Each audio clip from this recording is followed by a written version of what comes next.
ایک شخص نے مجھ سے رقم لی اور مجھے اعتبار دینے کے لیے اس نے کہا کہ اگر میں یہ رقم آپ کو نہ لوٹاؤں وعدے کے مطابق تو میری بیوی کو طلاق، لیکن اس نے ابھی تک وہ رقم نہیں دی اور رقم دینے سے بھی انکاری ہے۔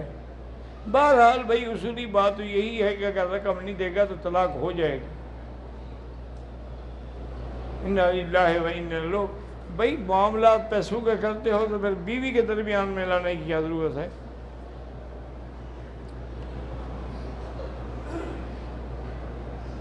حیض کی حالت میں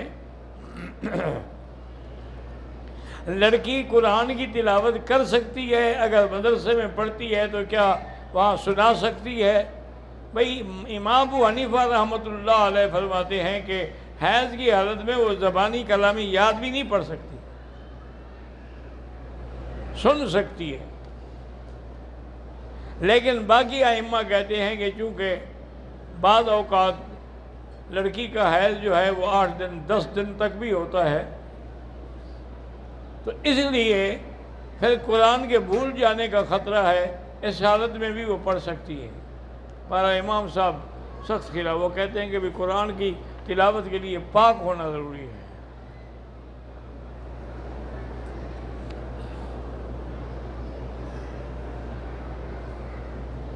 میں بچپن سے خواب میں پانی بہتا ہوا دیکھتا ہوں، کوئی ایسی بات نہیں، نہ ڈرو، کوئی ڈر نہیں، کوئی خوف نہیں، بس لا حول ولا قوت الا باللہ پڑھ کے 3 دفعہ بائیں طرف پھونک دو۔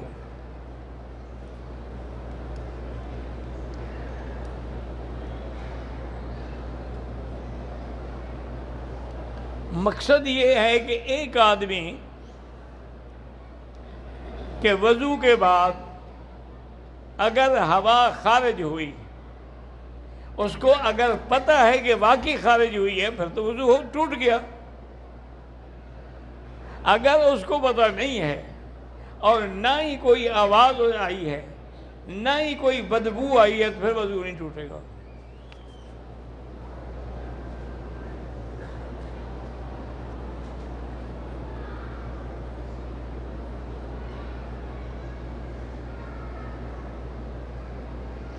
مولانا آغا سید جواد نقوی کہتے ہیں کہ موجودہ انسانی نسل جو ہے یہ 10ویں آدم کی اولاد ہے، اس سے پہلے 9 آدم گزرے ہیں۔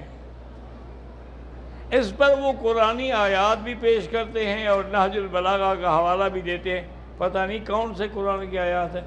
اصل میں وہ بھی سچے ہیں نا جی، کیونکہ ان کا قرآن بھی تو 40 سپارے کا ہے نا، شاید یہ آیات ان 10 میں ہوں جو ان کے ہیں، ہمارے 30 میں تو نہیں ہیں۔ ہمارے 30 میں تو ایک آدم کا ذکر ہے کہ علم آدم الاسماء کلھا،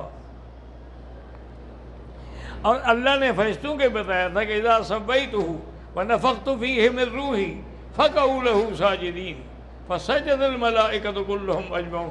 یہاں تو ایک آدم کا ذکر ہے، اور معراج کی رات بھی حضور پاک کی ملاقات اسی ایک آدم سے ہوئی ہے، پتہ نہیں 9 آدم کیوں نہیں آئے، وہ شاید شیعہ ہوں گے، نہیں آئے ہوں گے۔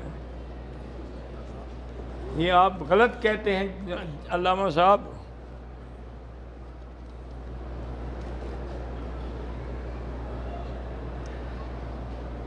ہمارے قافلے میں ایک آدمی نے طائف کے میقات سے احرام باندھا، حرم آ کر طواف کے 5 چکر لگا کے واپس اپنے کمرے میں چلا گیا۔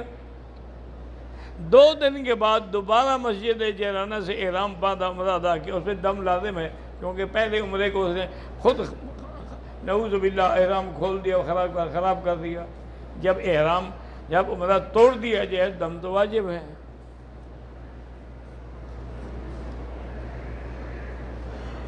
اللہ تبارک و تعالی سب کے رزق میں برکتیں عطا فرمائے۔ ویسے استغفار کی کثرت جو ہے نا جی، یہ رزق کے بڑھنے کا سبب ہے۔ جتنا ہو سکے استغفار پڑھو۔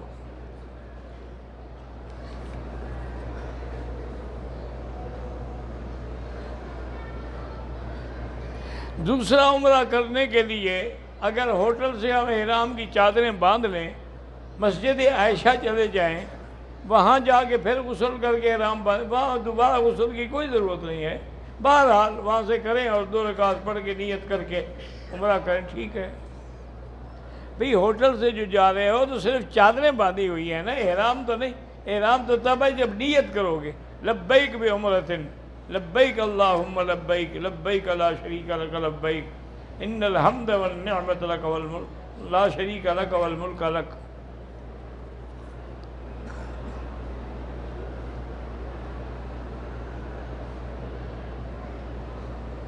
کئی ممالک میں 20% ٹیکس ہے، ہم پورا ٹیکس دیں، کیونکہ اسلام میں تو 2.5% ہے، اسلام میں 2.5% ٹیکس تو کوئی نہیں ہے، یہ تو زکوٰۃ ہے۔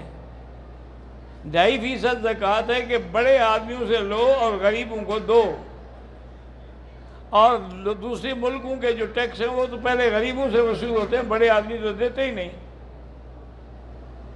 بہرحال وہ ٹیکس الگ چیز ہے، زکوٰۃ الگ چیز ہے۔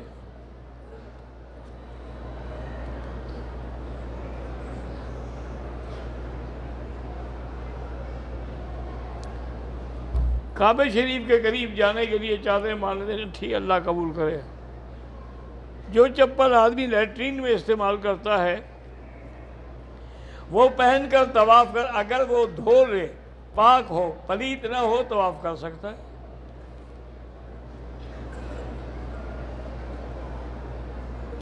احرام باندھنے سے پہلے، غسل کے بعد، بالوں کو ہاتھ مارنے سے بال گر جائیں کوئی دم نہیں۔ جب آپ نے ابھی احرام باندھا ہی نہیں، نیت ہی نہیں کی، تو بال سارے گر جائیں چاہے، کوئی دم نہیں۔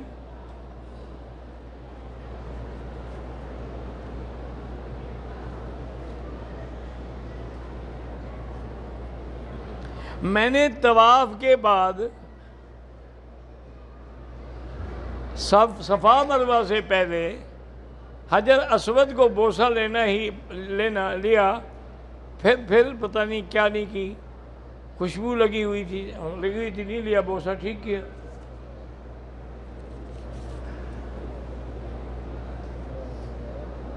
جو لوگ مکہ شریف میں 5 دن کے لیے ہیں، چاہے 1 دن کے لیے ہو، مسجد عائشہ سے عمرہ کر سکتے۔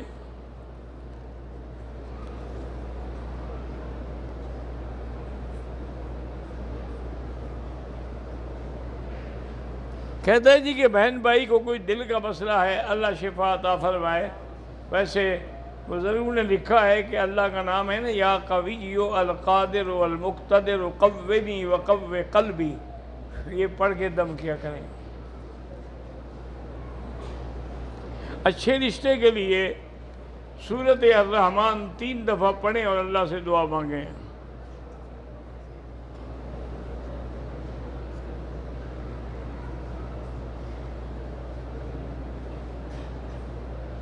وتر کی نماز کی 3ری رکعت میں امام غلطی سے قنوت اس نے نہیں پڑھی، رکوع میں چلا گیا، کچھ مقتدی چلے گئے۔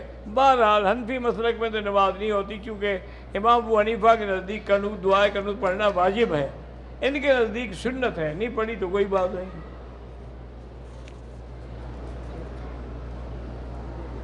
آب زمزم کو گرم کرنا منع ہے، بہرحال کوئی مسئلہ تو نہیں ہے۔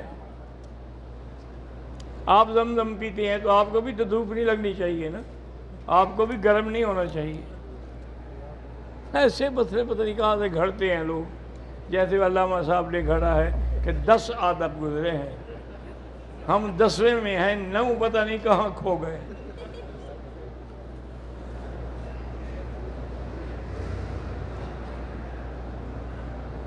میرے بیگم کا 2 دفعہ حمل ضائع ہو گیا، اللہ شفا دے، اللہ لمبی عمر والی اولاد عطا کرے۔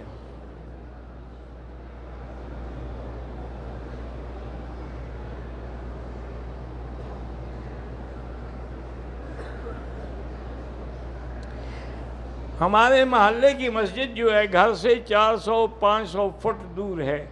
مسجد شریف سے سپیکر کی تار ہم نے گھر میں لگائی ہوئی ہے، تو اسی سپیکر کی آواز پر امام کے پیچھے عورتیں نماز پڑھیں نہیں ہوگی بالکل، تو آپ کو تار لگانے کی بھی ضرورت نہیں ہے، آج کل تو پاکستان میں جا کے ٹی وی لگائیں تو حرم کی نماز بھی آ رہی ہوگی، تو پھر اسی امام کے پیچھے شروع ہو جائے، وہاں نہیں ہوتی نماز۔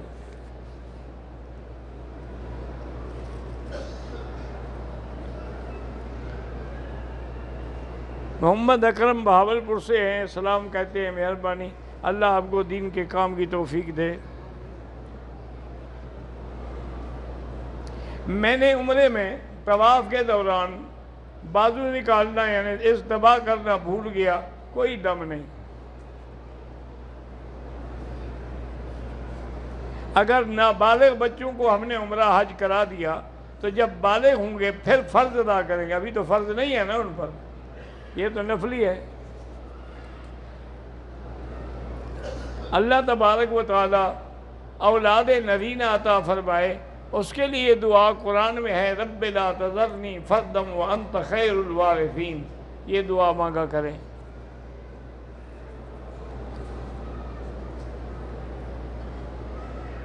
غلاف کعبہ کے نیچے سے دھاگے نکالیں بالکل ناجائز ہے۔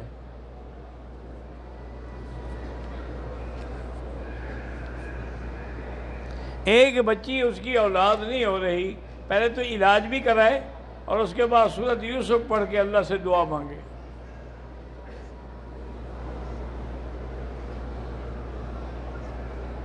مسجد عائشہ سے مرد بھی عمرہ کریں تو ہوتا ہے، بالکل ہوتا ہے، حضرت عبداللہ ابن زبیر کرتے تھے، حضرت عبداللہ ابن عمر نے کیا ہے، تو کیوں نہیں ہوتا ہے؟ کوئی ایسا عمل ہو جس میں خواب میں حضور کی زیارت ہو، سب سے زیادہ عمل ہے درود شریف، درود شریف زیادہ پڑھیں گے تو انشاءاللہ زیارت بھی ہو جائے گی۔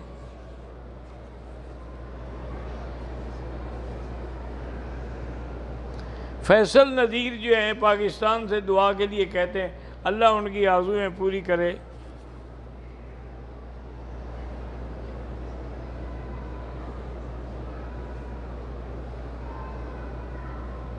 میں پاکستان سے مدینے آئی، میری طبیعت خراب تھی، یعنی ایام کے دن تھے، احرام نہیں باندھا۔ یہاں آنے کے بعد جب میں ٹھیک ہو گئی تو مسجد عائشہ سے جا کے عمرہ کیا، ٹھیک ہے۔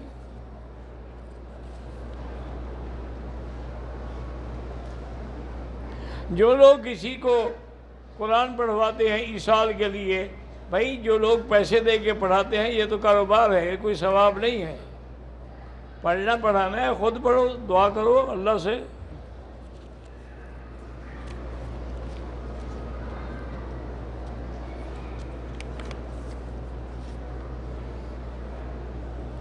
اگر کسی فوت شدہ کے لیے عمرے کا ثواب بخش سکتے ہیں۔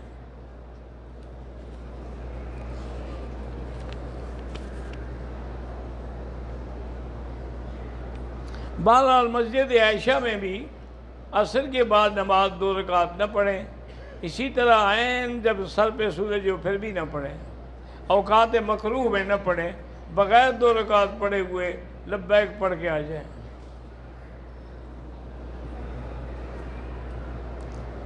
جو مر گئے ان کے لیے دعا کریں، قرآن پڑھیں، ذکر اذکار کریں۔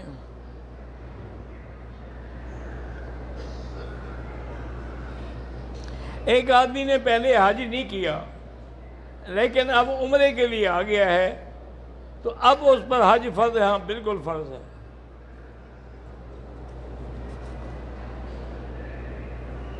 کچھ عرصے سے مجھ پر اور میری بیوی پر جنات کے اثرات ہیں، تو گھر میں سورۃ بقرہ پڑھا کریں، اگر نہ آئے تو اس کو ٹیلی فون میں فیڈ کر لیں اور لگی رہے، پورے دن سارے گھر میں چلتی رہے۔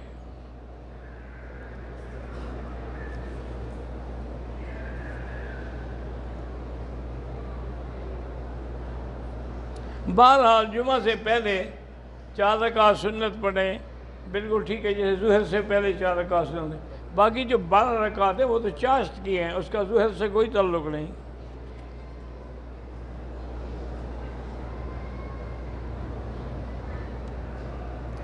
میرا نام انس ابو بکر ہے، میری اور میری بہن کی زبان میں لکنت ہے، تو رب اشرح لی صدری ویسر لی امری واحلل عقدۃ من لسانی یفقہوا قولی، یہ آیت پڑھ کے دعا مانگا کریں۔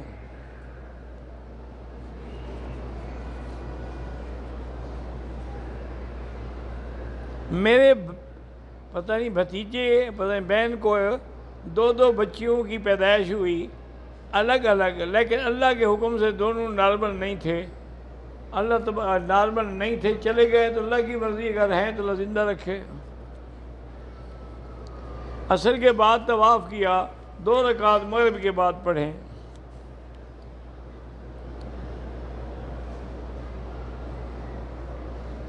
حرم میں جنازے کی نماز میں پہلی تکبیر کے بعد کافی ٹائم ہوتا ہے، تو کیا ہم ثنا اور سورۃ الفاتحہ، ہمارے ہاں حنفی مسلک میں جنازے میں سورۃ الفاتحہ پڑھی ہی نہیں جاتی، چونکہ امام ابو حنیفہ فرماتے ہیں کہ سورۃ الفاتحہ کا تعلق نماز سے ہے، جنازہ تو دعا ہے، کیونکہ اگر یہ نماز ہوتی تو پھر رکوع بھی ہوتا، سجدہ بھی ہوتا۔ میرے والدہ اور والد بار اللہ شفا عطا فرمائے، اگر دونوں نے عمرہ کیا ہے اور دونوں طواف صفا کر چکے ہیں تو ایک دوسرے کے سر پہ اس طرح پھیر سکتے ہیں، اگر ایک نے کیا ہے اور ایک نے ابھی نہیں کیا تو پھر دم پڑ جائے گی۔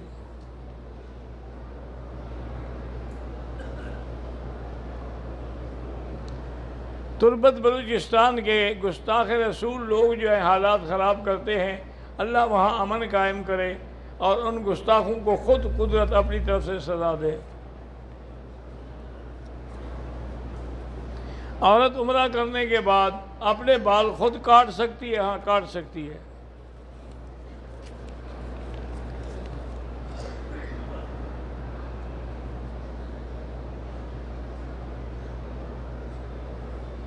بہرحال جہاں تک وہ موبائل کے وبا ہونے کی بات ہے تو کوئی شک نہیں، لیکن حل بھی کوئی نہیں۔ دعا کریں کہ اللہ اس کو صحیح استعمال کرنے کی توفیق دے، برائیوں سے بچائے۔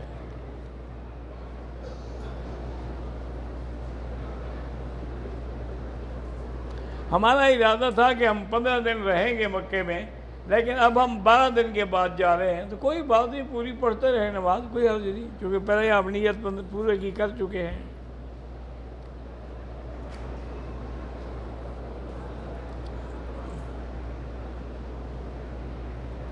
ہم پہلے مکہ آئے اور مدینے سے سیدھا ایئرپورٹ جائیں گے۔ کچھ لوگ کہہ رہے ہیں کہ تمہارا طریقہ غلط ہے، تم مدینہ میقات سے معلوم ہو گئے، بھئی جب تم سیدھا مکہ آئے تو کہیں سے احرام باندھا بھی ہے کہ نہیں باندھا، یہ تو وضاحت کرو نا۔ اگر احرام باندھ کے عمرہ کر لیا تو ٹھیک ہے۔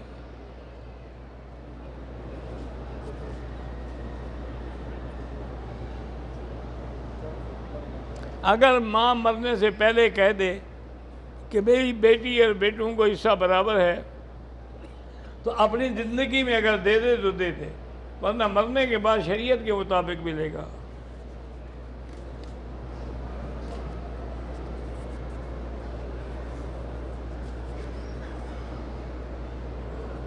نماز میں امام کے پیچھے حنفی ہے تو فاتحہ نہ پڑھے، شافعی ہے تو پڑھا کرے۔ نماز جنازہ میں بھی فاتحہ نہیں ہوتی ہے۔ جو لوگ فوت ہو گئے ہم ان کے لیے طواف کر کے دعا کریں، حق بالکل کریں۔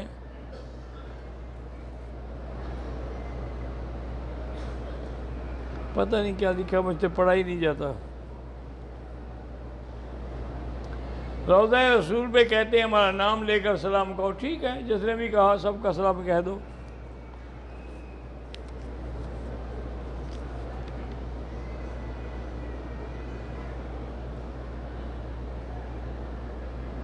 میری عمر 16 سال ہے، عمرہ کرتے وقت بے دھیانی میں انڈر ویئر پہن کے عمرہ کیا، دم پڑ گئی۔ 16 سال کوئی چھوٹا بچہ ہوتا ہے، بالغ جوان ہے۔ ہم پاکستان سے عمرے کے لیے آئے تھے، عمرہ کر لیا ہے، اب اگر ہم دوبارہ مسجد عائشہ سے عمرہ کرنا چاہیں کر سکتے ہیں۔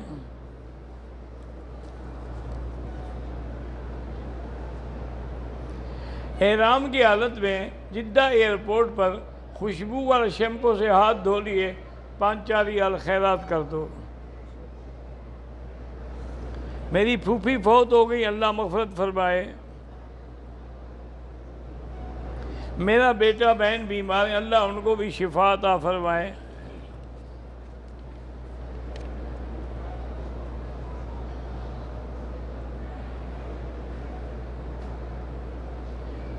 یہ تو بات یہ ہے جی کہ باقاعدہ حضرت ملا علی قاری رحمۃ اللہ علیہ نے اور اسی طرح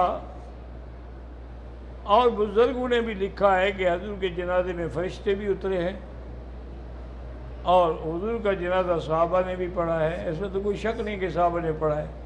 لیکن اصل جھگڑا یہ ہے کہ جنازہ اس طرح نہیں پڑھا گیا جیسے لوگوں کا پڑھا جاتا ہے کہ اللہم اغفر لحینا و میتنا، حضور کے کون سے گناہ تھے جو ہم بخشوا رہے ہیں؟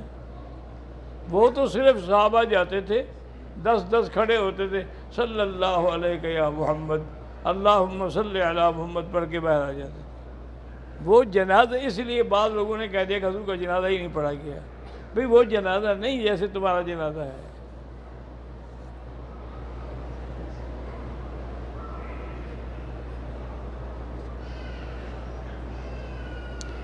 ایک روایت جو ہے امام ابو حنیفہ الفاظ میں نہیں، یہاں مکہ مکرمہ میں، یہ تو کتابوں میں موجود ہے کہ ان کا مناظرہ ہوا۔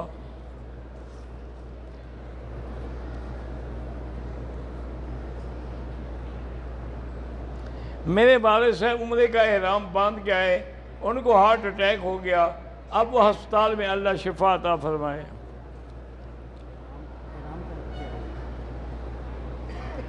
مجھے ماہواری کے ختم ہونے کے 4 دن کے بعد پھر خون کے آثار آئے۔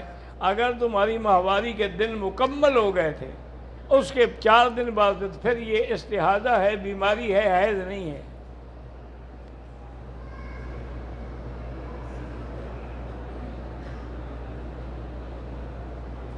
عمرہ مکمل کرنے کے بعد ہوٹل چلا گیا، احرام کھول دیا، کپڑے بدل کر کھانا لینے چلا گیا، بعد میں یاد آیا کہ بال نہیں کٹوائے۔ بہرحال اگر آپ نے کپڑے پہن لیے اور 2-4 گھنٹے گزر گئے تو پھر تو دم پڑ گئی۔ اگر 10-15 منٹ کی بات ہے تو کوئی حرج نہیں۔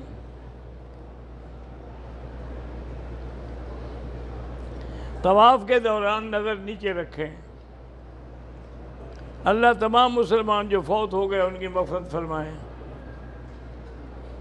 انڈیا میں پھر مساجد کو توڑا جا رہا ہے، دعا کریں اللہ مسلمانوں کی بھی، مساجد کی بھی، ان کی حرمت کی حفاظت فرمائے، اور وہ ظالم جنہوں نے یہ تحریک شروع کر رکھی ہے، اللہ تبارک و تعالیٰ ان پر اپنی طرف سے عذاب نازل فرمائیں۔ اگر طواف کے بعد 2 رکعت نہیں پڑھے، صفا مروہ دوڑنے چلے گئے، صفا مروہ دوڑ کے بعد میں 2 رکعت پڑھے، کوئی حرج نہیں۔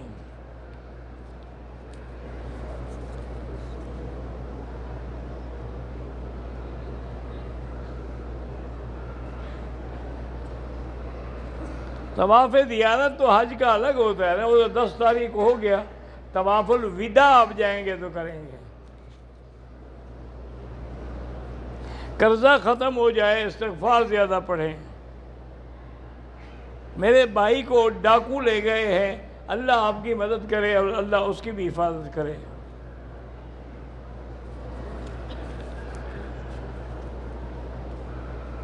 اللہ سب کی حفاظت فرمائے۔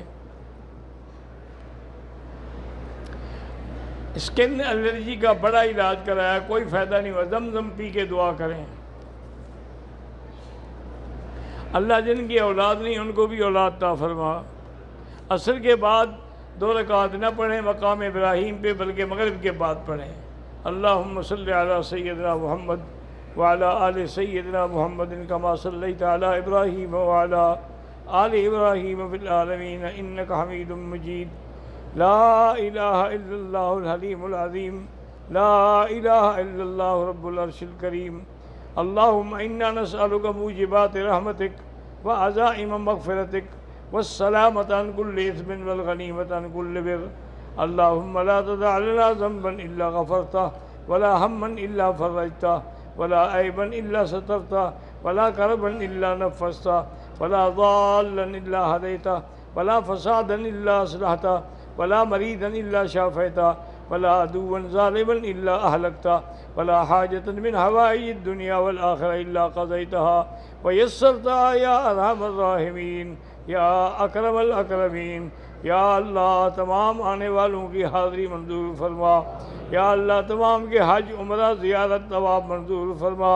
یا اللہ ہمیں تو مانگنا بھی نہیں آتا، بغیر مانگے عطا فرما۔ اللہم انا نسألک من الخیر کلہ عاجلہ وآجلہ ما علمنا منہ وما لم نعلم۔ اللہم انا نسألک من خیر ما سألک نبیک محمد صلی اللہ علیہ وسلم، ونعوذ بک من شر ما استعاذک منہ نبیک محمد صلی اللہ علیہ وسلم صلی اللہ علیہ وسلم۔ ربنا تقبل منا انك انت السميع العليم وتب علينا انك انت التواب الرحيم۔ صلی اللہ تعالی علی خیر خلقہ سیدنا محمد وعلی آلہ وصحبہ اجمعین۔